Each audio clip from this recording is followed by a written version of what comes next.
കറക്റ്റായിട്ട് എടുത്ത് വയ്ക്കുക. നോട്ട്ബുക്ക്, ഒരു പെൻസിൽ, ഒരു പെൻ, ഇത്രയും എല്ലാവരും കറക്റ്റ് ചെയ്ത് വെക്കുക. അവരവരിയ്ക്കുന്ന പ്ലേസിൽ തന്നെ ഒരു നോട്ട്ബുക്ക്, പെൻസിൽ,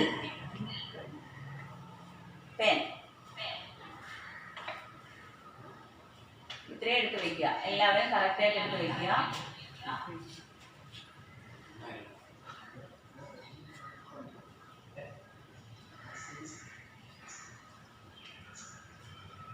നോട്ട്ബുക്കിൽ പറയുന്ന കാര്യങ്ങൾ കൃത്യമായിട്ട് എഴുതിയെടുക്കാൻ ശ്രമിക്കുക. നോട്ട്ബുക്കിൽ പറയുന്ന കാര്യങ്ങൾ കൃത്യമായിട്ട് എഴുതി വെക്കാൻ ശ്രമിക്കുക.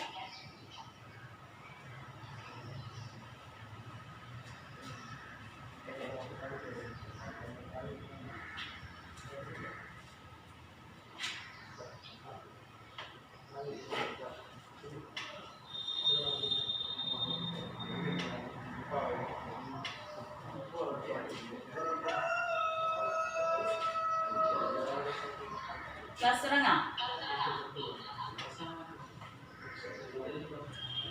നമ്മൾ ഫസ്റ്റ് ബയോളജിയെ സംബന്ധിച്ച് 40 മാർക്കാണ് നിങ്ങൾക്ക് എക്സാമിൽ ചോദിക്കുന്നത്. 40 മാർക്കിൽ നിന്നും 36 മാർക്കാണ് ശരിക്കും പറഞ്ഞാൽ A+ നേടാൻ വേണ്ടത്. പക്ഷേ നമുക്ക് അങ്ങനെ 36 മാർക്കിന് വേണ്ടി പഠിക്കേണ്ട. 40 മാർക്കിൽ 40 മാർക്ക് സ്കോർ ചെയ്യാനായിട്ട് നമുക്ക് പഠിച്ചു തുടങ്ങാം. 40 മാർക്കിൽ ക്വസ്റ്റ്യൻസ് പല വിധത്തിൽ ചോദിക്കാം. 1 മാർക്കിന്റെ ക്വസ്റ്റ്യൻ ചോദിക്കും, 2 മാർക്ക് ക്വസ്റ്റ്യൻ ചോദിക്കും, 3 മാർക്ക് ക്വസ്റ്റ്യൻ ചോദിക്കും. ഇതിനകത്ത് വരയ്ക്കാനായിട്ട് ചോദിക്കാറുണ്ട്, ചില ക്വസ്റ്റ്യൻസ് വരയ്ക്കാനായിട്ട് ചോദിക്കുന്നുണ്ട്. അപ്പോൾ കറക്റ്റായിട്ട് പഠിച്ചാൽ മാത്രമേ നമുക്ക് ഇതെല്ലാം കൃത്യമായിട്ട് രേഖപ്പെടുത്താനായിട്ട് കഴിയുള്ളൂ. ഓരോ കാര്യങ്ങളും ലെവലായി പഠിക്കുക, നല്ല ഭംഗിയായിട്ട് പഠിക്കുക. എത്ര പഠിച്ചു എന്നുള്ളതിലല്ല, എങ്ങനെ എഴുതുന്നു എന്നുള്ളതിലാണ് കാര്യം. നമ്മൾ പഠിച്ച കാര്യങ്ങൾ നമുക്ക് ഓർമ്മിച്ച് എഴുതാൻ കഴിയുന്നതിലാണ് വിജയിക്കാൻ പറ്റുന്നത്. അതുകൊണ്ട് പോയിന്റ്സ് ആയിട്ട്, ഓരോ പോയിന്റ്സ് ബൈ പോയിന്റ്സ് ആയിട്ട് നിങ്ങൾ കറക്റ്റ് ചെയ്ത് പഠിക്കുക. ഫസ്റ്റ് ചാപ്റ്ററിന്റെ പേരെന്ന് പറയുന്നത് സെൻസേഷൻസ് ആൻഡ് റെസ്പോൺസസ് എന്നുള്ളതാണ്. ഫസ്റ്റ് ചാപ്റ്ററിന്റെ പേരെന്താണ്? സെൻസേഷൻസ് ആൻഡ് റെസ്പോൺസസ് എന്നാണ്. ഈ ചാപ്റ്ററിൽ നിന്ന് തന്നെ നമുക്ക് അറിയാൻ പറ്റും അറിയാനും പ്രതികരിക്കാനും എന്നുള്ളതാണ്. ഏതൊരു കാര്യം നമ്മൾ അറിയുന്നു അതിനനുസരിച്ച് പ്രതികരിക്കുന്നു. നമുക്കറിയാമല്ലോ, നമ്മുടെ ചുറ്റുപാടും കാണുന്ന ഓരോ ജീവജാലങ്ങളും പല രീതിയിലാണ് പ്രതികരിക്കുന്നത്. ഉദാഹരണത്തിന് നോക്കുകയാണെങ്കിൽ നമ്മൾ തന്നെ നമ്മുടെ പ്രതികരണം തന്നെ നോക്കുക. നമ്മളിപ്പോൾ സാധാരണ രാവിലെ എണീറ്റ് നിങ്ങൾ ഫുഡ് കഴിച്ച് കാണും. ചിലർ ഫുഡ് കഴിച്ച് കാണത്തില്ല, ചിലർ ഫുഡ് കഴിച്ച് കാണും. ദോശയും സാമ്പാറും ആയിരിക്കും ചിലർ കഴിച്ചത്, ചിലപ്പോൾ അപ്പവും മുട്ടക്കറി ആയിരിക്കും കഴിച്ചത്. പലതരത്തിലുള്ള ആഹാര രീതികളാണ് നമ്മൾ കഴിക്കുന്നത്. ഈ ഓരോ ആഹാര രീതി നമുക്ക് തിരിച്ചറിയാൻ കഴിയുന്നുണ്ട്. ഇപ്പോൾ ഉദാഹരണത്തിന് നമ്മൾ ദോശയും സാമ്പാറുമാണ് കഴിക്കുന്നതിന് കറക്റ്റായിട്ട് നമ്മൾ അത് ദോശയാണ്, അത് സാമ്പാറാണ്. ഇങ്ങനെ തിരിച്ചറിയാനുള്ള കഴിവ്, അതിനനുസരിച്ച് പ്രതികരിക്കാനുള്ള കഴിവ് എങ്ങനെയാണ് ഉണ്ടാകുന്നതിനെ കുറിച്ചാണ് ഈ ചാപ്റ്ററിൽ നമുക്ക് പഠിക്കാനുള്ളത്. നമ്മൾ നടന്നു പോകുമ്പോൾ ഒരു തൊട്ടാവാടി നിൽക്കുന്നത് നോക്കട്ടെ. നമ്മുടെ കാല് അറിയാതെ ഒന്ന് തട്ടിയാൽ പെട്ടെന്ന് ആ തൊട്ടാവാടിയുടെ ഇലകൾ കുമ്പുന്നുണ്ട്. അത് ആ ചെടിയുടെ ഒരു പ്രതികരണമാണ്. ഒച്ച് പോകുന്ന സമയത്ത് നമ്മൾ ജസ്റ്റ് ഒന്ന് കാലുകൊണ്ടോ കൈകൊണ്ടോ ഒന്ന് ജസ്റ്റ് ഒന്ന് തൊട്ട് നോക്കിയേ, അത് പെട്ടെന്ന് എന്ത് ചെയ്യും? ഉൾവരും. ഇതൊക്കെ പ്രതികരണമാണ്. ഇങ്ങനെ ജീവജാലങ്ങളിൽ ഉണ്ടാകുന്ന നിരവധി പ്രതികരണങ്ങളുണ്ട്. ആ പ്രതികരണങ്ങൾ അനുസരിച്ച് നമ്മൾ റെസ്പോണ്ട് ചെയ്യുന്നതിനെ കുറിച്ചാണ് ഈ ചാപ്റ്ററിൽ നമ്മൾ പഠിക്കുന്നത്.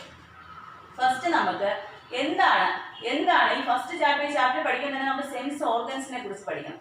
കുഞ്ഞു ക്ലാസ്സിലെ നിങ്ങൾ എല്ലാവരും പഠിക്കുന്നതാണ് സെൻസ് ഓർഗൻസ് എന്തൊക്കെയാണെന്നുള്ളത്. അത് ഞാൻ പറഞ്ഞു തരേണ്ട കാര്യമില്ല, എന്നാലും ഞാൻ ഒന്നുകൂടെ പറയാം. ഇയർ, ഐ, അതുപോലെ തന്നെ നോസ്, ടങ്, അതുപോലെ തന്നെ സ്കിൻ. ഇത്രയും നമ്മൾ എന്താണ്? സെൻസ് ഓർഗൻസ് ആണ്. ഈ ഓരോ സെൻസ് ഓർഗൻസിനും ഓരോരോ ഫങ്ഷൻസ് ആണ് ഉള്ളത്. ഈ സെൻസ് ഓർഗൻസ് കളക്ട് ചെയ്യുന്ന ഈ നമ്മൾ ചുറ്റുപാടും കാണുന്ന എല്ലാ വസ്തുക്കളെയും ഈ സെൻസ് ഓർഗൻസ് കളക്ട് ചെയ്തതിന് ശേഷം നമുക്ക് ശരിക്കും പറഞ്ഞാൽ ആ ബോധം വരണമെങ്കിൽ അത് എവിടെ എത്തണം? നമ്മുടെ ബ്രെയിനിലെത്തണം. മനസ്സിലായോ? ആ ബ്രെയിനിൽ എത്തുന്നത് എങ്ങനെ? ആ ബ്രെയിനിൽ എത്തുന്നവരെ നമ്മൾ ഇപ്പോൾ ചൂടുള്ള ഒരു പദാർത്ഥം ഇരിക്കുകയാണ്. പെട്ടെന്ന് നമ്മൾ ആ ചൂടുള്ള പദാർത്ഥത്തിലേക്ക് ചെന്ന് കൈ അറിയാതെ തട്ടി. ആ അറിയാതെ തട്ടുമ്പോൾ പെട്ടെന്ന് നമ്മൾ പിൻവലിക്കും. ആ പിൻവലിക്കാനായിട്ട് സാധിക്കുന്നത് നമ്മുടെ ബ്രെയിനിന്റെ ഫംഗ്ഷൻ കൊണ്ടാണ്. ബ്രെയിനിന്റെ ഫംഗ്ഷൻ ആ ബ്രെയിൻ ആ ഫംഗ്ഷൻ കൊടുക്കണമെങ്കിൽ എന്തൊക്കെയോ പ്രോസസ്സ് കഴിഞ്ഞിട്ടാണ് നമ്മൾ ആ കൈ പിൻവലിക്കുന്നത്, ചൂട് തട്ടുമ്പോൾ പിൻവലിക്കുന്നത്. അതെന്തൊക്കെയാണെന്നുള്ളതാണ് ഈ ചാപ്റ്ററിൽ നമുക്ക് പഠിക്കാനുള്ളത്. ഫസ്റ്റ് ഈ ചാപ്റ്ററിനകത്ത് പറഞ്ഞിരിക്കുന്നത് സ്റ്റിമുലൈ എന്താണ്, ഉദ്ദീപനങ്ങൾ എന്തെന്നുള്ളതാണ്. ഓക്കെ, ഉദ്ദീപനം അഥവാ സ്റ്റിമുലസ് എന്തെന്നുള്ളതാണ്. മനസ്സിലായോ?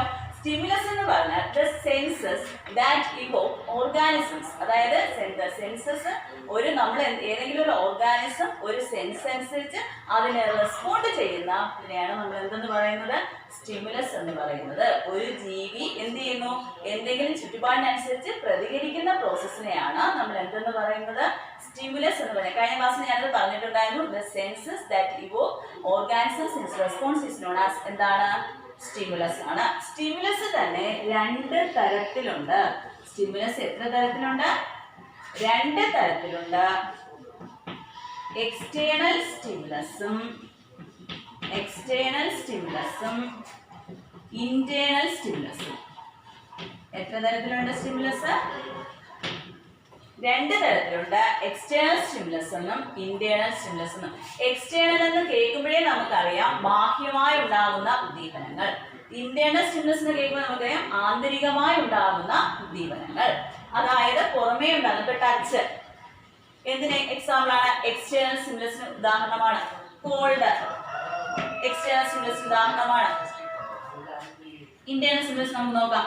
വിശപ്പ്, ഹങ്കർ, തേഴ്സ്റ്റ്, ഇതെല്ലാം ഇൻഫെക്ഷൻസ് ഉണ്ടാകുന്ന ഇൻഫെക്ഷൻസ്, നമുക്ക് വേരിയേഷൻസ്, ഇത് എല്ലാം ഏതിന് എക്സാമ്പിൾ ആണ്? ഇന്റേണൽ സ്റ്റിമുലസിന് എക്സാമ്പിൾ ആണ്. അപ്പൊ ഒന്നുകൂടെ നോക്കാം. നമുക്ക് സ്റ്റിമുലസ് എന്താണെന്ന് മനസ്സിലായി. സ്റ്റിമുലസ് രണ്ട് തരത്തിലുണ്ടെന്ന് നമ്മൾ പഠിച്ചു. എക്സ്റ്റേണൽ സ്റ്റിമുലസും ഇന്റേണൽ സ്റ്റിമുലസും. എക്സ്റ്റേണൽ സ്റ്റിമുലസിന് എക്സാമ്പിൾ മിക്കവാറും എക്സാമ്പിൾ ചോദിച്ചിട്ടുള്ളതാണ്. ഓഡ് വൺ സെലക്ട് ചെയ്യാനായിട്ട്.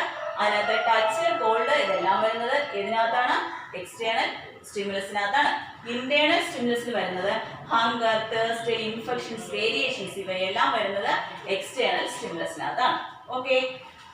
ഈ സ്റ്റിമുലസിനെ ക്യാരി ചെയ്യാനായിട്ട് നമ്മുടെ ശരീരത്തിലും അതുപോലെ സെൻസ് ഓർഗൻസിലും ധാരാളം സ്പെഷ്യലൈസ്ഡ് സെൽസ് ഉണ്ട്. ആ സ്പെഷ്യലൈസ്ഡ് സെൽസിനെ നമ്മൾ പറയുന്ന പേരാണ് റിസപ്റ്റർ സെൽസ്. എന്താണ് അതിന് പറയുന്നത്? റിസപ്റ്റർ സെൽസ് എന്ന്. അതായത് നമ്മുടെ സ്റ്റിമുലസ്, ശരീരത്തിൽ ഉണ്ടാകുന്ന സ്റ്റിമുലസിനെ ഇമ്പൾസസ് ആക്കി ആവേഗങ്ങൾ, ഇമ്പൾസസ് എന്ന് പറഞ്ഞാൽ ആവേഗങ്ങളാക്കി മാറ്റപ്പെടുന്നത് ആരാണ്? ഈ റിസപ്റ്റർ സെൽസ് ആണ്. അപ്പൊ നമ്മുടെ ശരീരത്തില് സെൻസ് ഓർഗൻസിനും അതുപോലെ തന്നെ നമ്മുടെ ശരീരഭാഗങ്ങളിലും സ്പെഷ്യലൈസ്ഡ് ആയിട്ടുള്ള സെൽസ് ഉണ്ട്. എന്തിനെ ക്യാരി ചെയ്യാനായിട്ട്? ഈ സ്റ്റിമുലസിനെ ക്യാരി ചെയ്യാനായിട്ട്. ആ ക്യാരി ചെയ്യുന്ന സെൽസിനെയാണ് നമ്മൾ പറയുന്ന പേരെന്താണ്ട്? റിസപ്റ്റർ സെൽസ് എന്നാണ്. എക്സാമിന് ചിലപ്പോൾ ചോദിക്കാം റിസപ്റ്റർ സെൽസ് എന്താണെന്നുള്ളത് ചോദിക്കാം. ഓക്കെ. ഇനി ഇങ്ങനെ ഉണ്ടാകുന്ന ഈ റെസ്പോൺസിനനുസരിച്ച് സ്റ്റിമുലസ് എവിടെ എത്തണം? ഇങ്ങനെ ഉണ്ടാകുന്ന ഈ ഇമ്പൾസസ്, റിസപ്റ്റർ സെൽസ് സ്വീകരിക്കുന്ന ഇമ്പൾസസ് എവിടെ എത്തണം? നമ്മുടെ മെയിൻ പാർട്ടായ ബ്രെയിനിൽ എത്തണം. ബ്രെയിനിൽ എത്തിയാൽ മാത്രമേ നമുക്ക് എന്ത് ചെയ്യാൻ പറ്റൂ? പ്രതികരിക്കാനായിട്ട് പറ്റൂ. ഫോർ എക്സാമ്പിൾ, നമ്മളിപ്പം നല്ല ചൂടുള്ള ഏതെങ്കിലും ഒരു പാത്രം നമ്മുടെ അടുത്തിരുന്ന് കഴിഞ്ഞാൽ ആ പാത്രത്തിൽ അറിയാതെ നമ്മുടെ കൈ തട്ടിയാൽ നമ്മൾ പിൻവലിക്കുന്നത് ഇത്രയും പ്രോസസ്സ് കഴിയുമ്പോഴാണ്. പിടി കിട്ടിയെന്നൊക്കെ എല്ലാവർക്കും പിടികിട്ടിയെന്ന് വിചാരിക്കുന്നു. ഇത്രയും മനസ്സിലായെന്ന് വിചാരിക്കുന്നു. ഇത് ഇത്രയാണ് റിസപ്റ്റർ സെൽസ് വരെ നിങ്ങൾക്ക് മനസ്സിലായെന്ന് വിചാരിക്കുന്നു. അടുത്ത പോർഷനിലേക്ക് നമുക്ക് പോവാം. ഈ റിസപ്റ്റർ നമ്മുടെ ശരീരത്തിലെ, നമ്മുടെ ഈ ബ്രെയിൻ ഉൾപ്പെടുന്ന എല്ലാ ഭാഗങ്ങളും നമ്മുടെ ശരീരത്തിലെ കൺട്രോൾ ആൻഡ് കോർഡിനേറ്റ് ചെയ്യുന്നത് ആരാണ്? ബ്രെയിൻ ആണ്. നമുക്കറിയാം ഈ സിസ്റ്റം, ഈ കൺട്രോൾ ആൻഡ് കോർഡിനേഷൻ നടക്കുന്ന സിസ്റ്റത്തെ, നമ്മുടെ എല്ലാ പ്രവർത്തനങ്ങളെയും ഏകോപിപ്പിക്കുകയും നിയന്ത്രിക്കുകയും ചെയ്യുന്ന ഈ സിസ്റ്റത്തെ നമ്മൾ പറയുന്ന പേരാണ് നെർവസ് സിസ്റ്റം എന്ന്. എന്താണ് പറയുന്നത്? നെർവസ് സിസ്റ്റം എന്ന്. ഈ നെർവസ് സിസ്റ്റത്തിന്റെ പാർട്ട് എന്ന് പറയുന്നത് നെർവ്സ്, സ്പൈനൽ കോഡ്, ബ്രെയിൻ. ഏതൊക്കെയാണ് നെർവസ് സിസ്റ്റത്തിൽ ഉൾപ്പെടുന്ന പാർട്സ്? ഏതൊക്കെയാണ്? നെർവസ് സിസ്റ്റത്തിൽ ഉൾപ്പെടുന്ന പാർട്ടാണ്. നോക്കുക, നെർവസ് സിസ്റ്റം ആണ് നമ്മൾ പഠിക്കാൻ പോകുന്നത്. നെർവസ് സിസ്റ്റത്തിൽ ഉൾപ്പെടുന്നത് brain, spinal cord and nerves. ബ്രെയിനും സ്പൈനൽ കോഡും നെർവ്സും ഉൾപ്പെടുന്നതാണ് നമ്മുടെ എന്തെന്ന് പറയുന്നത് നെർവസ് സിസ്റ്റം എന്ന് പറയുന്നത്. നെർവസ് സിസ്റ്റം ചോദിക്കാം. Nervous system includes brain, spinal cord and nerves. Okay, ഇത്രയും. ഇനി ഈ നെർവസ് സിസ്റ്റത്തിന്റെ ബേസിക് യൂണിറ്റ് എന്ന് പറയുന്നത്, നെർവസ് സിസ്റ്റത്തിന്റെ ബേസിക് യൂണിറ്റിനെ കുറിച്ചാണ് അടുത്ത് നമ്മൾ പഠിക്കാൻ പോകുന്നത്. നെർവസ് സിസ്റ്റത്തിന്റെ ബേസിക് യൂണിറ്റ് എന്ന് പറയുന്നത് ന്യൂറോൺ ആണ്. എന്താണ് നെർവസ് സിസ്റ്റത്തിന്റെ ബേസിക് യൂണിറ്റ് എന്ന് പറയുന്നത് ന്യൂറോൺ ആണ്. എല്ലാ എക്സാമിനേഷനും ചോദിക്കുന്ന ഒരു ക്വസ്റ്റ്യൻ ആണ് ഇനി നമ്മൾ പഠിക്കാൻ പോകുന്നത്. ഒരു 2 മാർക്കിനോ 1.5 മാർക്കിനോ 1 മാർക്കിനോ ഈ ക്വസ്റ്റ്യൻ ചോദിക്കാതെ ഇതുവരെ ഒരു ഫൈനൽ എക്സാമിനേഷനും കടന്നു പോയിട്ടില്ല. ഷുവർ ക്വസ്റ്റ്യൻ ആണ് നമ്മൾ അടുത്ത് പഠിക്കാൻ പോകുന്നത്. ശ്രദ്ധിക്കുക.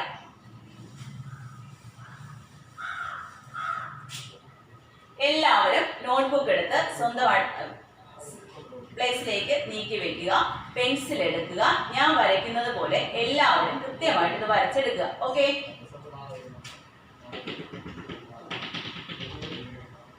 എല്ലാവരും എന്നോടൊപ്പം വരയ്ക്കുന്നു എന്നാണ് ഞാൻ വിചാരിക്കുന്നത്. എല്ലാവരും എന്നോടൊപ്പം വരയ്ക്കണം. കൃത്യമായിട്ട് വരച്ചിരിക്കണം.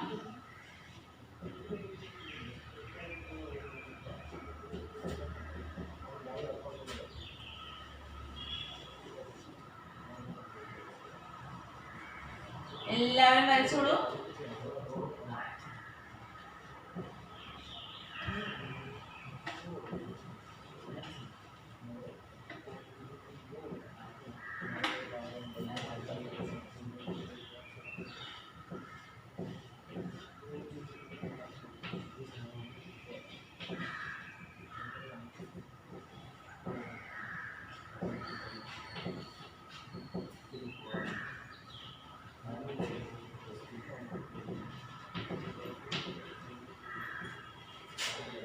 എല്ലാവരും വരയ്ക്കുക.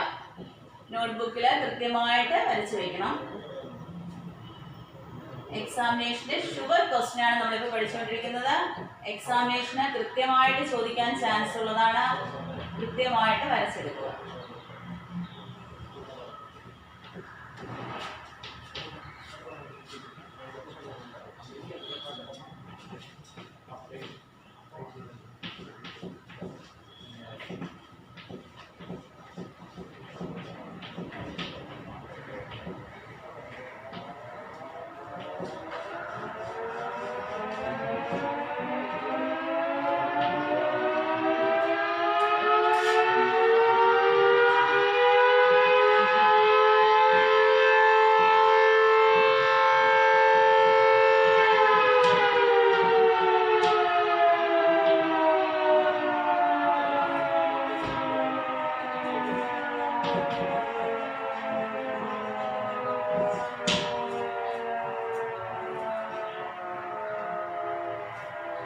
നോക്കൂ, എല്ലാവരും എന്നോടൊപ്പം വരച്ചു കഴിഞ്ഞു എന്ന് വിചാരിക്കുന്നു. ശ്രദ്ധിച്ചോളൂ. മറ്റെല്ലാ കോശങ്ങളെ പോലെ തന്നെ, എല്ലാ സെൽസിനെ പോലെ തന്നെ നെർവ് സെൽ അഥവാ ന്യൂറോൺ അഥവാ നെർവ് സെൽ എന്നാണ് ഇതിനെ എന്തെന്നറിയപ്പെടുന്നു? ന്യൂറോൺ അഥവാ നെർവ് സെൽ എന്നറിയപ്പെടുന്നു.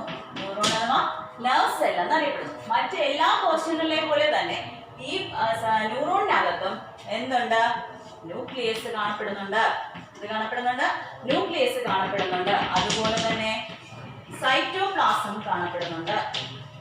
സൈറ്റോപ്ലാസം കാണപ്പെടുന്നുണ്ട്. അതുപോലെ തന്നെ സെൽ മെംബ്രൈനും കാണപ്പെടുന്നുണ്ട്. ഇപ്പോ മറ്റെല്ലാ കോശങ്ങളിലെയും പോലെ തന്നെ നാഡീകോശം, ഈ ന്യൂറോണിനെ മലയാളത്തിൽ പറയുന്ന പേര് നാഡീകോശം എന്നാണ്. ഈ ന്യൂറോണിനെ മറ്റെല്ലാ കോശങ്ങളിലുള്ളത് പോലെ തന്നെ കോശം എന്തൊക്കെയുണ്ട്? ന്യൂക്ലിയസ് ഉണ്ട്, സെൽ ബോഡി ഉണ്ട്, അതുപോലെ തന്നെ സൈറ്റോപ്ലാസം ഉണ്ട്. ഓക്കെ, ഇനി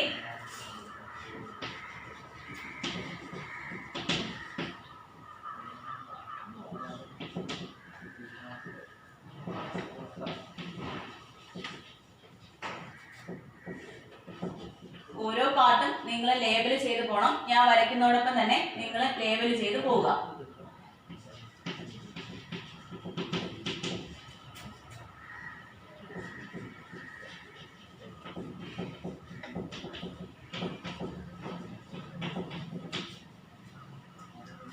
എല്ലാവരും വരച്ചു കഴിഞ്ഞല്ലോ. നോക്കൂ, ന്യൂറോണിന്റെ main part structure of neuron ആണ് നമ്മൾ പഠിക്കുന്നത്. സ്ട്രക്ചർ ഓഫ് ന്യൂറോണിന് മെയിൻ ആയിട്ടുള്ള പാർട്സ് എന്ന് പറയുന്നത് ഒരു സെൽ ബോഡി ഉണ്ട്, ഡെൻഡ്രൈറ്റ് ഉണ്ട്, ഡെൻഡ്രോൺ ഉണ്ട്, ആക്സോൺ ഉണ്ട്, ആക്സോണൈസ് ഉണ്ട്, സിനാപ്റ്റിക് നോഡ് ഉണ്ട്.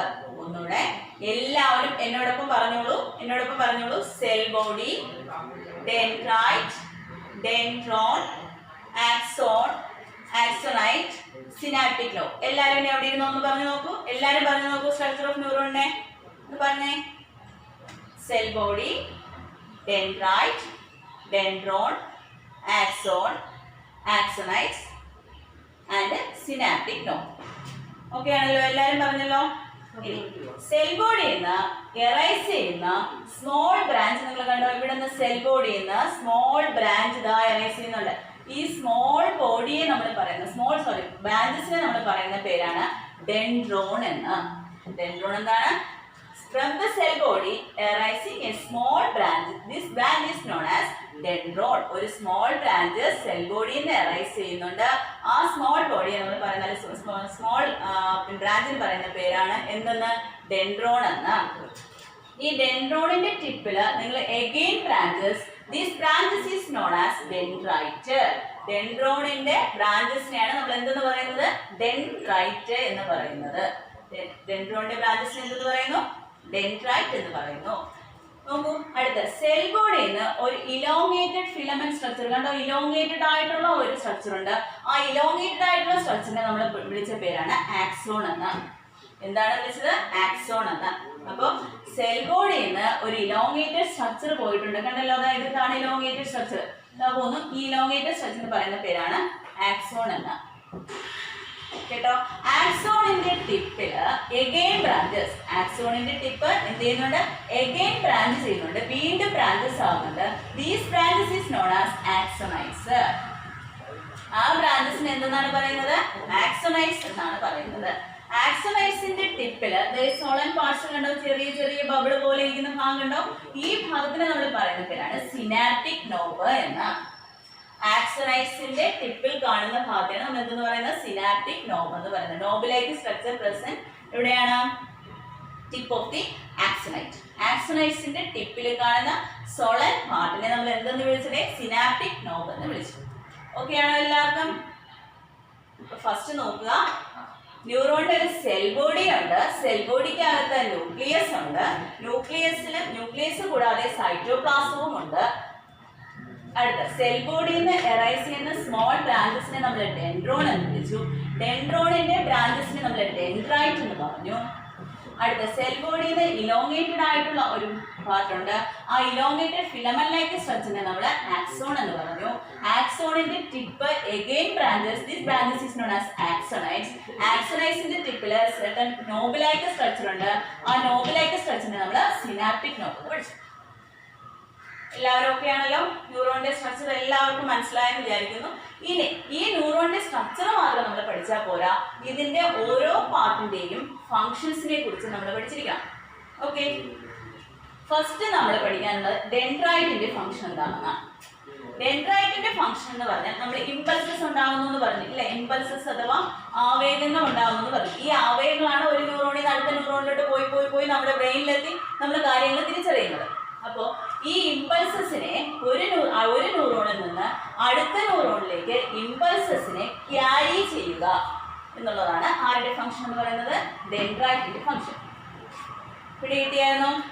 അതായത് ഇവിടെ ഒരു ന്യൂറോൺ ഉണ്ടെങ്കിൽ ആ ന്യൂറോണിൽ നിന്ന് ഇമ്പൾസസിനെ അടുത്ത ന്യൂറോണിലേക്ക് ട്രാൻസ്ഫർ ചെയ്യുക എന്നുള്ളതാണ് ആരുടെ ഫംഗ്ഷൻ എന്ന് പറയുന്നത്? ഡെൻഡ്രൈറ്റിന്റെ ഫംഗ്ഷൻ എന്ന് പറയുന്നത്. ഇനി ഡെൻഡ്രോണിന്റെ ഫംഗ്ഷൻ എന്ന് പറഞ്ഞാൽ ഇവിടെ എത്തിയ ഇമ്പൾസസിനെ ഡെൻഡ്രോൺ എവിടേക്ക് എത്തിക്കുന്നു? സെൽ ബോഡിയിലേക്ക് എത്തിക്കുന്നു. അതാണ് ആരുടെ ഫംഗ്ഷൻ? ഡെൻഡ്രോണിന്റെ ഫംഗ്ഷൻ. ഡെൻഡ്രോണിന്റെ ഫംഗ്ഷൻ എന്ന് പറഞ്ഞാൽ ഇമ്പൾസസ്, ഡെൻഡ്രൈറ്റിൽ എത്തുന്ന ഇമ്പൾസസിനെ ക്യാരി ചെയ്ത് എവിടെ എത്തിക്കുന്നു? സെൽ ബോഡിയിൽ എത്തിക്കുന്നു. ഇനി ഈ സെൽ ബോഡിയിൽ നിൽക്കുമല്ലോ ഇപ്പൊ ഇമ്പൾസസ്, ഈ ഇമ്പൾസസിനെ ഔട്ട്സൈഡിലേക്ക് കൊണ്ടുപോകുക എന്നുള്ളതാണ് ആരുടെ ഫംഗ്ഷൻ? ആക്സോണിന്റെ ഫംഗ്ഷൻ. എന്താണ്? ഇമ്പൾസസിനെ എവിടേക്ക് കൊണ്ടുപോകുക? ഔട്ട്സൈഡിലേക്ക് കൊണ്ടുപോകുക എന്നുള്ളതാണ് ആക്സോണിന്റെ ഫംഗ്ഷൻ. ആക്സോണിന്റെ ടിപ്പില് ആക്സോണിൽ നിന്ന് നേരെ ഈ ഇമ്പൾസസ് എവിടേക്ക് പോകും? സിനാപ്റ്റിക് നോബിലേക്ക് പോകും. ഏത് വഴിയാണ് പോകുന്നത്? ആക്സോണൈറ്റ്സിലൂടെ സിനാപ്റ്റിക് നോബിലേക്ക് പോകും. ഈ സിനാപ്റ്റിക് നോബിന്റെ ഫംഗ്ഷൻ എന്ന് പറഞ്ഞാൽ ഇറ്റ് സെക്രീറ്റ്സ് ന്യൂറോ ട്രാൻസ്മിറ്റർ. ഇത് എന്ത് ചെയ്യുന്നുണ്ട്? ഈ സിനാപ്റ്റിക് നോബില് സെർട്ടൻ ന്യൂറോ ട്രാൻസ്മിറ്റേഴ്സ് എന്ത് ചെയ്യുന്നുണ്ട്? സെക്രീറ്റ് ചെയ്യുന്നുണ്ട്. ഇത്രയും ഫംഗ്ഷൻസ് മനസ്സിലായോ? സെൽ ബോഡിയിൽ നിന്ന് എറൈസ് ചെയ്യുന്ന സ്മോൾ ബ്രാഞ്ചസിനെ നമ്മൾ ഡെൻഡ്രോൺ എന്ന് വിളിച്ചു. ഡെൻഡ്രോണിന്റെ ഫംഗ്ഷൻ എന്ന് പറയുന്നത് ഡെൻഡ്രൈറ്റ്സിൽ നിന്നുള്ള ഇമ്പൾസസിനെ ക്യാരി ചെയ്യുക എന്നുള്ളതാണ്. ഡെൻഡ്രൈറ്റ്സിന്റെ ഫംഗ്ഷൻ എന്ന് പറഞ്ഞാൽ അടുത്തുള്ള ന്യൂറോൺസിൽ നിന്ന് ഇമ്പൾസസിനെ ക്യാരി ചെയ്യുക എന്നുള്ളതാണ്. അടുത്ത ആക്സോണിന്റെ ഫംഗ്ഷൻ എന്ന് പറയുന്നത് സെൽ ബോഡിയിൽ നിന്നുള്ള ഇമ്പൾസസിനെ ഔട്ട്സൈഡിലേക്ക് കൊണ്ടുപോകുക എന്നുള്ളതാണ്. അടുത്ത സിനാപ്റ്റിക് ഡൊമെയിന്റെ ഫംഗ്ഷൻ എന്ന് പറയുന്നത് ഇത് സെക്രീറ്റ്സ് ന്യൂറോ ട്രാൻസ്മിറ്റർ ആണ്. ന്യൂറോ ട്രാൻസ്മിറ്ററിനെ സെക്രീറ്റ് ചെയ്യുക എന്നുള്ളതാണ്. എല്ലാവരും ഇന്ന് ഓർത്ത് നോക്കിയേ, കറക്റ്റ് ആയിട്ട് ഓർത്ത് നോക്കിയേ എല്ലാവരും. എന്നിട്ട് നോട്ട്ബുക്കിൽ കൃത്യമായിട്ട് ഈ ഓരോ പാർട്ടും എഴുതിയേ. ഡെൻഡ്രോൺ, ഡെൻഡ്രൈറ്റ് അങ്ങനെ എഴുതിയേ. എല്ലാവരും എഴുതുക. എഴുതിയോ എല്ലാവരും?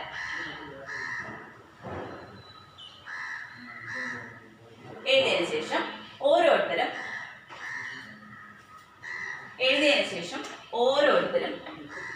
ഇതിന്റെ ഫങ്ഷൻസ് ഒന്ന് എഴുതി നോക്കിയേ. ഇതിന്റെ ഫങ്ഷൻസ് ക്ലിയർ ആയിട്ട് എഴുതി നോക്കിയേ. ഫങ്ഷൻസ്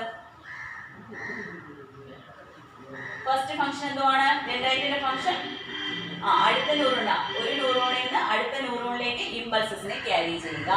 ഇവിടെ എത്തിയ ഇമ്പൾസസിനെ എങ്ങോട്ട്? ഡെൻഡ്രോൺ വഴി എവിടെ എത്തുന്നു? സെൽ ബോഡിയിൽ എത്തുന്നു. സെൽ ബോഡിയിൽ എത്തിയ ഇമ്പൾസസിനെ ആക്സോൺ ക്യാരി ചെയ്ത് സിനാപ്റ്റിക് നോബ് വരെ എത്തിക്കുന്നു. ഇത്രയാണ് നമ്മളിപ്പോ പഠിച്ചത്. എല്ലാവർക്കും സ്ട്രക്ചർ ആൻഡ് ഫങ്ഷൻസ് എല്ലാവർക്കും പിടികിട്ടിയോ? നെക്സ്റ്റിലേക്ക് പോവാണ്, അടുത്ത് പോവാണ്.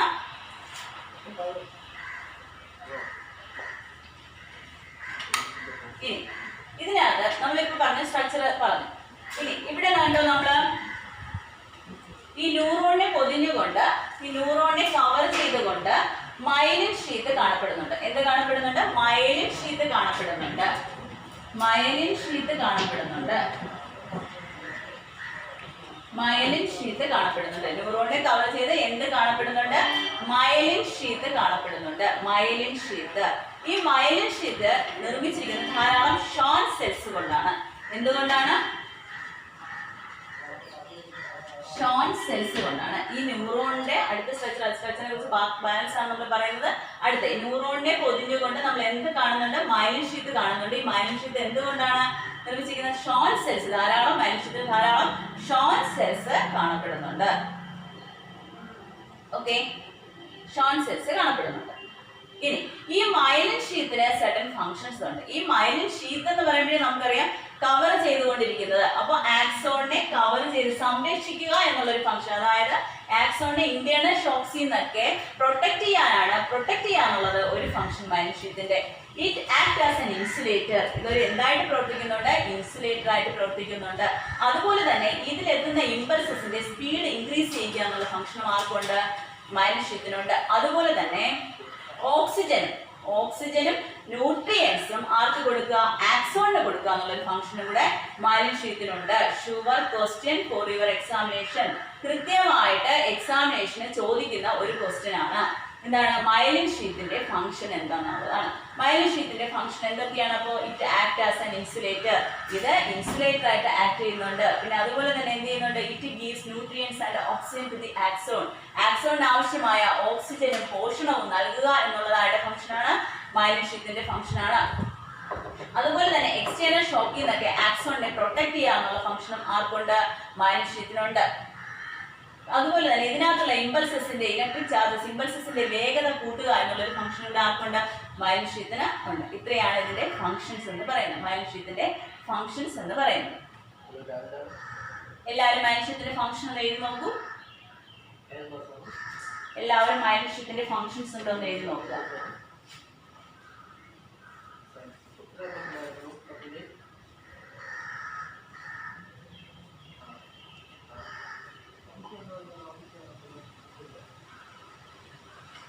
ഇനി അടുത്ത് നമുക്ക് നോക്കാം സ്ട്രക്ചറും ഫംഗ്ഷൻസും എല്ലാവർക്കും മനസ്സിലായെന്ന് വിചാരിക്കുന്നു. അടുത്ത് നമുക്ക് നോക്കാം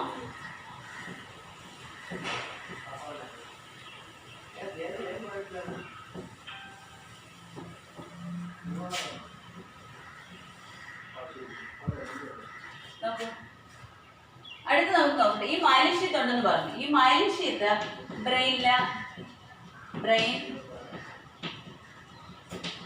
സ്പൈനൽ കോഡ് എന്നീ ഭാഗങ്ങളിൽ ഈ മൈലിൻ ഷീത്ത് കാണപ്പെടുന്ന സ്പെഷ്യലൈസ്ഡ് സെൽസ് കൊണ്ടാണ് ഈ മൈലിൻ ഷീത്ത് നിർമ്മിച്ചതിൽ.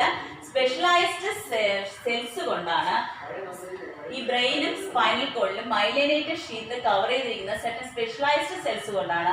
ആ സെൽസിന് പറയുന്ന പേരാണ് ഒളിഗോഡെൻഡ്രോസൈറ്റ്സ്. എന്താണ് പറയുന്നത്? ഒളിഗോഡെൻഡ്രോസൈറ്റ്സ് എന്നാണ് പറയുന്നത്. ഒളിഗോഡെൻഡ്രോസൈറ്റ്സ്.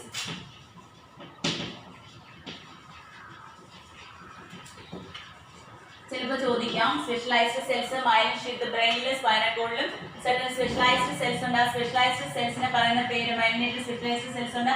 ആ സെൽസിനെ പറയുന്ന പേര് എന്താണെന്ന് ചോദിക്കാം. അത് ഒളിഗോഡെൻഡ്രോസൈറ്റ്സ് ആണ്. ഇനി ബ്രെയിനിൽ തന്നെ ബ്രെയിനിനെ പൊതിഞ്ഞുകൊണ്ട് മൈലിനേറ്റഡ് പോർഷൻസും ഉണ്ട്, നോൺ മൈലിനേറ്റഡ് പോർഷൻസും ഉണ്ട്. എങ്ങനെയാണ്?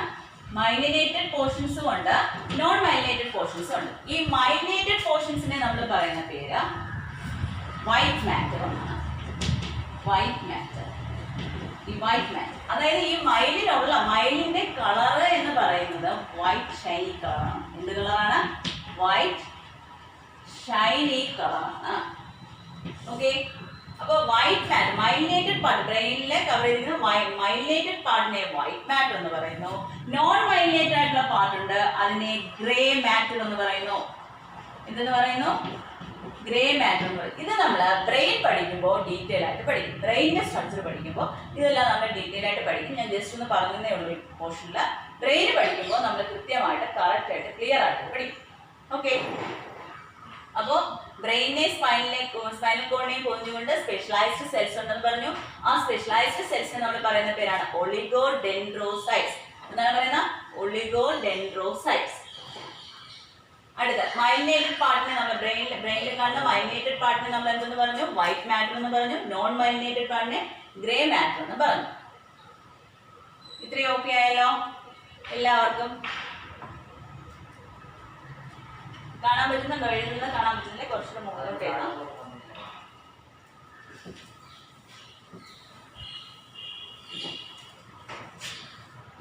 നമ്മളിന്ന് പഠിച്ച കാര്യങ്ങൾ ഞാൻ ഒന്നുകൂടെ പറയാം.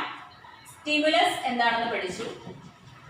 സ്റ്റിമുലസ് 2 തരത്തിലുണ്ടെന്ന് പഠിച്ചു. എല്ലാവരും ഓർമ്മയിൽ എടുക്കണം. ഇപ്പോൾ ഞാൻ പറയുന്ന കാര്യങ്ങൾ ഇന്റേണൽ സ്റ്റിമുലൈ ഉണ്ടെന്ന് പഠിച്ചു,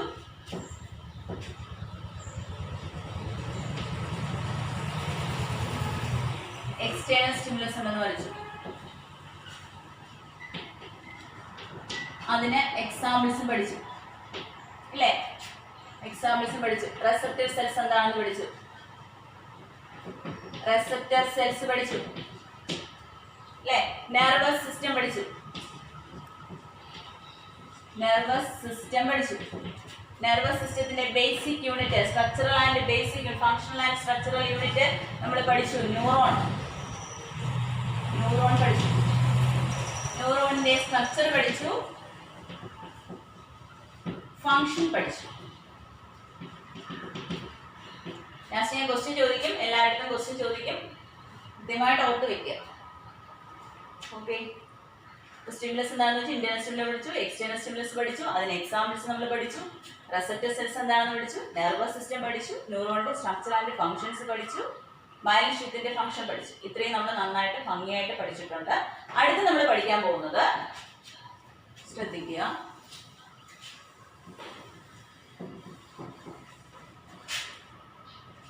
നെക്സ്റ്റ് നമ്മൾ ഇമ്പൾസസ് എല്ലാം ഉണ്ടായി എന്ന് നമ്മൾ പഠിച്ചു ഇല്ലേ? ഇമ്പൾസസ് ഉണ്ടായി എന്ന് പഠിച്ചു. ഈ ഇമ്പൾസസിനെ എല്ലാം നമ്മൾ എന്ത് ചെയ്യണം? ജനറേഷൻ ആൻഡ് ട്രാൻസ്മിഷൻ നടക്കണം. വേണ്ടേ? ഈ ഇമ്പൾസസ് ഉണ്ടായി കഴിഞ്ഞാൽ അത് ഒരു ന്യൂറോണിൽ നിന്ന് അടുത്ത ന്യൂറോണിലേക്ക് പോണ്ടേ? ഈ ന്യൂറോണിന്റെ സ്ട്രക്ചർ നമുക്കറിയാം. ഒരു ന്യൂറോൺ, ഈ ന്യൂറോണിൽ നിന്ന് ഇമ്പൾസസ് ഒരു ന്യൂറോണിൽ നിന്ന് അടുത്ത ന്യൂറോണിലേക്ക് പാസ് ചെയ്യണം. വേണ്ടേ? ഇനി അടുത്ത് നമ്മൾ പഠിക്കുന്നത് generation and transmission of impulses from one neuron to another. ഒരു ന്യൂറോണിൽ നിന്ന് അടുത്ത ന്യൂറോണിലോട്ട് ഇമ്പൾസസ് എങ്ങനെയാണ് പാസ് ചെയ്യുന്നത്?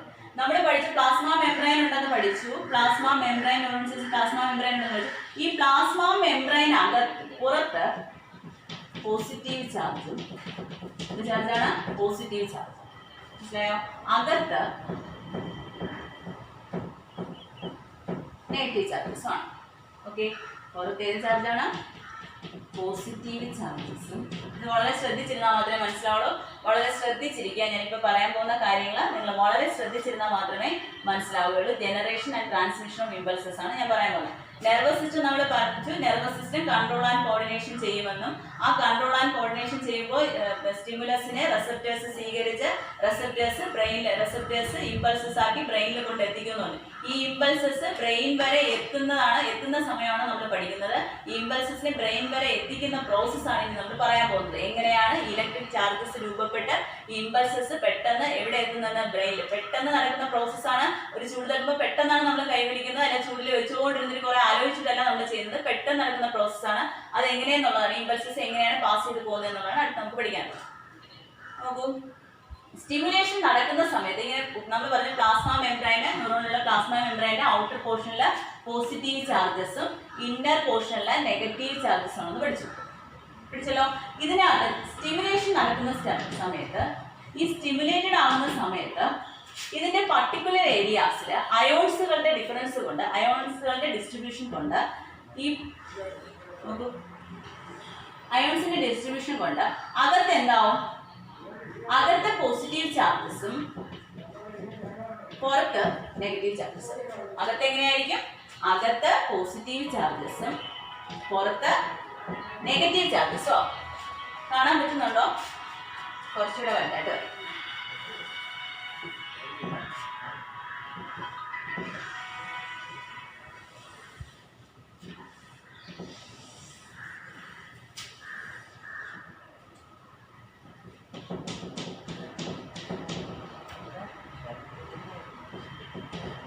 പോസിറ്റീവ്,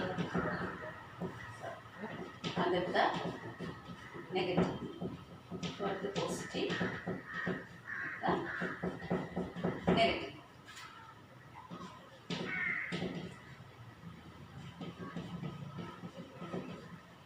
പർട്ടിക്കുലർ ഏരിയ വരുമ്പോൾ ഈ ചേഞ്ചസ് ഉണ്ടാവും. അയോൺസുകളുടെ ഡിസ്ട്രിബ്യൂഷന്റെ ചേഞ്ചസ് കൊണ്ട് ഇവിടെ എങ്ങനെയാവുമെന്ന് അറിയാമോ? അകത്ത് പോസിറ്റീവ് ചാർജസും പുറത്ത് നെഗറ്റീവ് ചാർജസും. ഓക്കെ, ചില പർട്ടിക്കുലർ ഏരിയാസിൽ ഇങ്ങനെയാവും. പെട്ടെന്ന് നൈമിഷികമായി ഉണ്ടാകുന്ന പ്രോസസ്സാണിത്. പെട്ടെന്ന് ഇലക്ട്രിക് ചാർജസ് പെട്ടെന്ന് ഉണ്ടാകുന്ന, പെട്ടെന്ന് എന്ത് ചെയ്യുന്നു? അതായത് ഉണ്ടായി കഴിഞ്ഞ് ഇലക്ട്രിക് ചാർജസ് ഉണ്ടായി കഴിഞ്ഞാൽ ജസ്റ്റ് പെട്ടെന്ന് നൈമിഷികമായി അടുത്ത പോർഷനിലേക്ക് പോകും. അടുത്ത പോർഷനിലേക്ക് പോകുമ്പോൾ ഓൾറെഡി ഇവിടെ എന്താവും?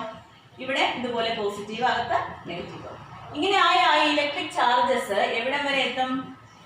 അടുത്ത ന്യൂറോണിലേക്ക് വരെ പാസ് ചെയ്യുന്നത് ഇങ്ങനെയാണ്. പെട്ടെന്നായിരിക്കും ഈ ചേഞ്ചസ് ഉണ്ടാകുന്നത്. ഇങ്ങനെ പോയി പർട്ടിക്കുലർ ഏരിയാസിൽ ഈ പ്രോസസ്സ് ഇങ്ങനെ പ്രൊസീഡ് ചെയ്തുകൊണ്ടേയിരിക്കും. ഈ പ്രോസസ്സ് പ്രൊസീഡ് ചെയ്തുകൊണ്ടേയിരിക്കുമ്പോൾ ഇമ്പൾസസ് എന്ത് ചെയ്യും? വേഗത്തിൽ പോയിക്കൊണ്ടേയിരിക്കും. പെട്ടെന്ന് തന്നെ എവിടെ എത്തുകയും ചെയ്യും? ഇമ്പൾസസ് ബ്രെയിനിൽ എത്തുകയും ചെയ്യും. നമ്മൾ അതിനനുസരിച്ച് പ്രതികരിക്കുകയും ചെയ്യും. ഓക്കെ, ക്ലിയർ ആയോ? ഇങ്ങനെ ഉണ്ടാകുന്ന ഈ ഇമ്പൾസസിനെ നമ്മൾ പറയുന്ന പേരാണ് നെർവ് ഇമ്പൾസസ്. എന്താണ് പറയുന്നതിന്? Nerve impulses. ഇങ്ങനെ ഈ മെസ്സേജ് രൂപേണ നമ്മളെ ബ്രെയിനിലെത്തുന്ന ഈ ഇമ്പൾസസിനെ നമ്മൾ പറയുന്നത് നെർവ് ഇമ്പൾസസ് എന്നാണ് ഇതിന് പറയുന്ന പേര്.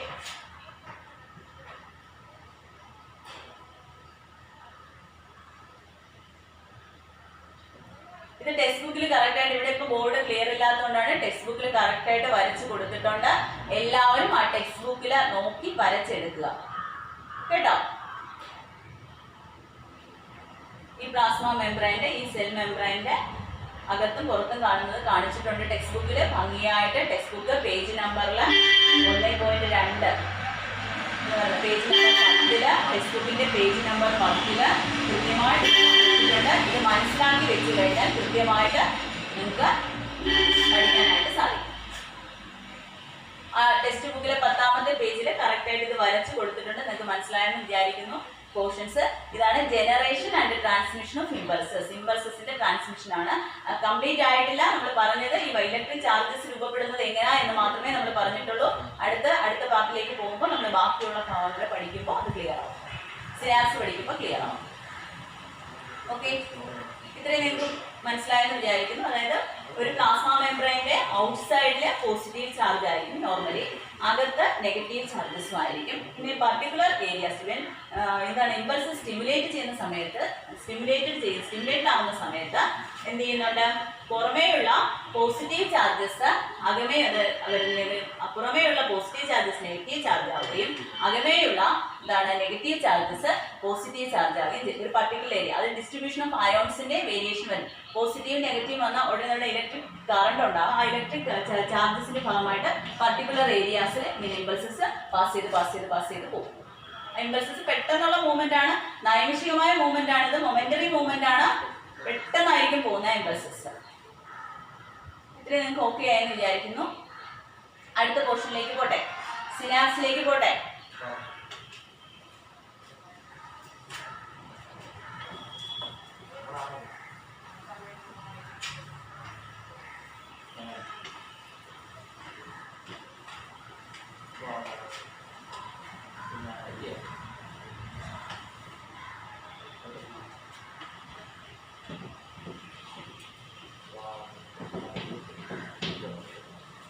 നോക്കൂ, നെക്സ്റ്റ് നമ്മൾ പറയുന്നത് സിനാപ്സ് എന്താണെന്നുള്ളതാണ്. എന്താണ് അടുത്ത് നമ്മൾ പറയാൻ പോകുന്നത്? സിനാപ്സ് എന്താണെന്നുള്ളതാണ്. സിനാപ്സ് നമ്മൾ സിനാപ്റ്റിക് നോബ് വരെ നമ്മൾ പഠിച്ചിട്ടുണ്ടായിരുന്നു. ഈ സിനാപ്സ് എന്ന് പറയുന്ന പോർഷൻ പഠിക്കുമ്പോൾ കൃത്യമായിട്ട് നിങ്ങൾ എഴുതി വെക്കുക. ഷുവർ ക്വസ്റ്റ്യൻ ആണ് എക്സാമിനേഷന്. ഏത് ഓണം എക്സാമിനേഷൻ ആയാലും, ക്രിസ്മസ് എക്സാമിനേഷൻ ആയാലും, ഫൈനൽ എക്സാമിനേഷൻ ആയാലും, ഏത് എക്സാമിനേഷൻ ആയാലും കൃത്യമായിട്ട് ക്വസ്റ്റ്യനിൽ കാണുന്ന ഒരു ക്വസ്റ്റ്യൻ ആണ് സിനാപ്സ്. പഠിക്കാതെ പോകരുത്. കൃത്യമായിട്ട് എക്സാമിനേഷന് ചോദിച്ചിരിക്കും സിനാപ്സ് എന്താണെന്നുള്ളത്. എല്ലാവരും പെൻസിൽ എടുക്കുക, ബുക്ക് എടുക്കുക. ഞാൻ വരയ്ക്കുക. നിങ്ങൾ നേരിട്ട് കാണാൻ പറ്റാത്തത് കൊണ്ടാണ്, വരയ്ക്കുന്നുണ്ടെന്നാണ് എൻ്റെ വിശ്വാസം. കറക്റ്റായിട്ട് വരയ്ക്കുക.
നമ്മൾ ഫസ്റ്റ് പഠിച്ചു ഡെൻഡ്രൈറ്റിന്റെ ഫംഗ്ഷൻ എന്താണെന്നുള്ളത്.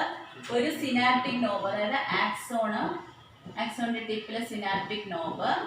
സിനാപ്റ്റിക് നോബിൽ നിന്ന് അടുത്ത ന്യൂറോണിലേക്ക് പോകുമ്പോൾ ഡെൻഡ്രൈറ്റിലേക്കാണ് ഇമ്പൾസസ് പാസ് ചെയ്യുന്നത് അല്ലേ?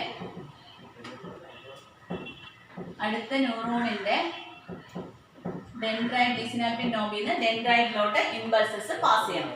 ആ ഇത്രയും ഭാഗത്ത് നടക്കുന്ന പ്രോസസ്സിംഗ് ആണ് നമ്മളിവിടെ പഠിക്കാൻ പോകുന്നത്. സിനാപ്റ്റിക് നോബ് പഠിച്ചപ്പോൾ നമ്മൾ പഠിച്ചു സിനാപ്റ്റിക് നോബ് എന്ത് സെക്രീറ്റ് ചെയ്യുമെന്ന് പഠിച്ചു. ന്യൂറോ ട്രാൻസ്മിറ്റർ സെക്രീറ്റ് ചെയ്യുമെന്ന് നമ്മൾ പഠിച്ചു. ഈ ന്യൂറോ ട്രാൻസ്മിറ്ററിന്റെ എക്സാമ്പിൾസ് എന്ന് പറയുന്നത്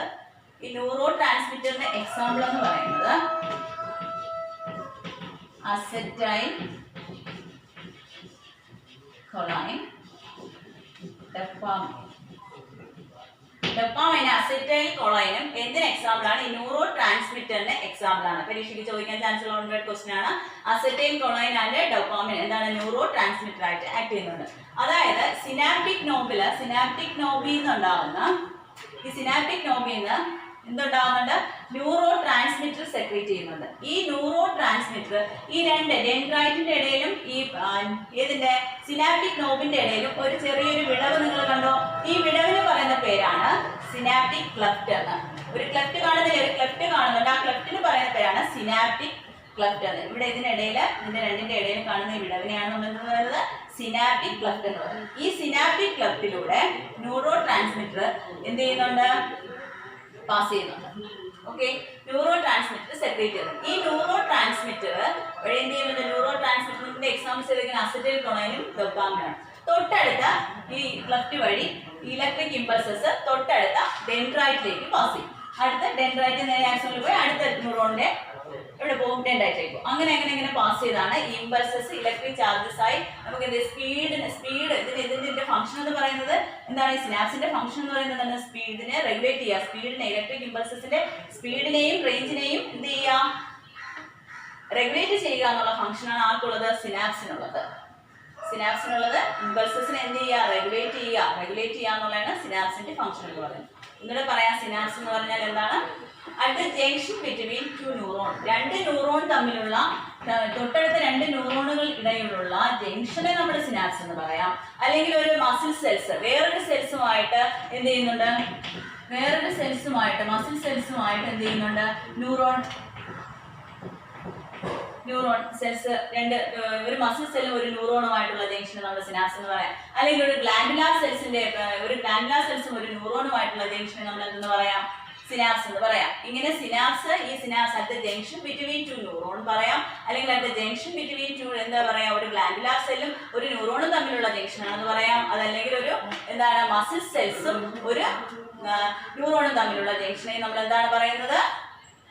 സിനാപ്സ് എന്നാണ് പറയുന്നത്. സിനാപ്സ് എന്ന് പറഞ്ഞാൽ ജംഗ്ഷൻ ബിറ്റ്വീൻ ടു ന്യൂറോൺ, രണ്ട് ന്യൂറോണുകൾ തമ്മിലുള്ള ജംഗ്ഷനാണ് ഇതെന്ന് പറയുന്നത് സിനാപ്സ് എന്ന് പറയുന്നത്. ഈ സിനാപ്സിന്റെ സിനാപ്റ്റിക് നോബിൽ നിന്ന് ഇതിനകത്ത് ഇലക്ട്രിക് ഇമ്പൾസസ് പാസ് ചെയ്യുന്നത് എങ്ങനെയാണ്? ഇവിടെ സിനാപ്റ്റിക് നോബിൽ നിന്ന് ന്യൂറോ ട്രാൻസ്മിറ്റർ ഫോം ചെയ്യുന്നുണ്ട്. ഈ ന്യൂറോ ട്രാൻസ്മിറ്ററിന്റെ സഹായത്തോടെ അസറ്റൈൽ കൊളൈൻ, ഡോപാമിൻ എന്നുള്ള സഹായത്തോടെ ഇമ്പൾസസ് തൊട്ടടുത്ത ന്യൂറോണിന്റെ ഡെൻഡ്രൈറ്റിലേക്ക് പോകുന്നുണ്ട്. ഈ ഡെൻഡ്രൈറ്റിലേക്ക് പോകുന്ന ഏത് വഴിയാണ്? ഈ സിനാപ്റ്റിക് ക്ലെഫ്റ്റിലൂടെയാണ് ഈ ന്യൂറോ ട്രാൻസ്മിറ്റർ ട്രാൻസ്ഫർ ഇലക്ട്രിക് ചാർജസിനെ അടുത്ത ന്യൂറോണിലേക്ക് പുതിയ ഇലക്ട്രിക് ചാർജസ് ആയിട്ട് നിർമ്മിച്ച് എന്ത് ചെയ്യുന്നുണ്ട്? കൊടുക്കുന്നുണ്ട്. ഈ ഇമ്പൾസസ് ആണ് പൊക്കൊണ്ടേയിരിക്കുക. അവിടെ എവിടെ എത്തും? ബ്രെയിനിലെത്തുമ്പോൾ നമ്മൾ എന്ത് ചെയ്യും? കൈ പെട്ടെന്ന് സ്വാഭാവികമായിട്ട് പിൻവലിക്കും. ഓക്കെ, ഇത്രയും കാര്യങ്ങൾ മനസ്സിലാക്കുക. സിനാപ്സ് എന്താണെന്ന് പിടികിട്ടിയോ എല്ലാവർക്കും? സിനാപ്സ് എന്ന് പറഞ്ഞാൽ at the junction between two neuron, രണ്ട് ന്യൂറോണുകളുടെ ജംഗ്ഷന് നമ്മൾ എന്തെന്ന് പറയുന്നു? സിനാപ്സ് എന്ന് പറയുന്നു. അല്ലെങ്കിൽ at the junction between neuron and A glandular cell, അല്ലെങ്കിൽ എന്തെന്ന് പറയുന്നു? At the junction between neuron and muscular cells, അല്ലെ, മസിൽ സെൽസ്. ഇതിനെയാണ് നമ്മൾ എന്തെന്ന് പറയുന്നത്? ഏത് വേണോ എക്സാമിനേഷൻ ചോദിക്കാം. അതിന്റെ സ്ട്രക്ചർ തന്നിട്ട് കൃത്യമായിട്ട് ചോദിക്കും. അതാണ് സിനാപ്സ് എന്ന് പറയുന്നത്. സിനാപ്റ്റിക് നോബിൽ സെക്രീറ്റ് ചെയ്യുന്ന ന്യൂറോ ട്രാൻസ്മിറ്റർ ആണ് ഏതൊക്കെ? സിനാപ്റ്റിക് ക്ലെഫ്റ്റ് പറയാം. സിനാപ്റ്റിക് ക്ലെഫ്റ്റ് എന്ന് പറയുന്നത് ഈ രണ്ട് ന്യൂറോണും ഡെൻഡ്രൈറ്റും തമ്മിൽ ഇടയിലൊരു സ്ഥലമുണ്ടല്ലോ, ഒരു വിടവ് പോലെ ഒരു ഭാഗം കാണുന്നില്ലേ? ആ ഭാഗത്തെയാണ് സിനാപ്റ്റിക് ക്ലെഫ്റ്റ് എന്ന് പറയുന്നത്. അടുത്ത ജംഗ്ഷൻ രണ്ട് ന്യൂറോണുകളുടെ ഇടയിലാണ്, അതായത് സിനാപ്റ്റിക് നോബിന്റെയും ഏതിന്റെയും ഡെൻഡ്രൈറ്റിന്റെയും ഇടയിലുള്ള ക്ലെഫ്റ്റ് ആണ് സിനാപ്റ്റിക് ക്ലെഫ്റ്റ് എന്ന് പറയുന്നത്.